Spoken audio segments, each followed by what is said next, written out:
કલ્પના કરો, તમે કોઈ અજાણ્યા રસ્તે જઈ રહ્યા છો. અચાનક તમારો રસ્તો ભૂલાઈ જાય છે અને બરાબર એ જ સમયે તમારા વાહનનું પેટ્રોલ પૂરું થઈ જાય છે. કેવી ગભરામણ થાય, કેટલો ડર લાગે. આવી જ એક મુશ્કેલ પરિસ્થિતિનું નિર્માણ થયું વડોદરાના છાણી વિસ્તારમાં. એક મહિલા પોતાનો રસ્તો ભટકી ગઈ. બરાબર એ જ સમયે તેમના મોપેડમાં પેટ્રોલ પૂરું થઈ ગયું. અજાણ્યો વિસ્તાર અને સાધન બંધ.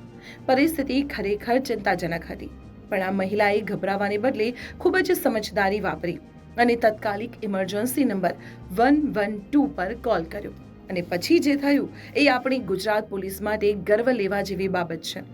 ફોન મળતાની સાથે જ વડોદરા પોલીસ માત્ર ઘટના સ્થળે પહોંચી જ નહીં, પરંતુ મહિલાની સમસ્યા સમજીને તેઓ પોતાની સાથે એક બોટલમાં પેટ્રોલ પણ લેતા આવ્યા. પોલીસે પેટ્રોલ આપીને એ મહિલાની મુશ્કેલી દૂર કરી અને તેમની સલામતીની પૂરેપૂરી ખાતરી પણ કરી. ખાખી વર્દીમાં છુપાયેલી માનવતાના આ ચહેરાને આપણા સૌના સલામ. મિત્રો, મુશ્કેલીના સમયે હંમેશા યાદ રાખો, 112 નંબર તમારો સૌથી મોટો મદદગાર છે. વડોદરા પોલીસની આ સરાહનીય કામગીરી ગમી હોય તો આ વિડીયોને લાઈક કરી શેર જરૂર કરો. જય હિન્દ.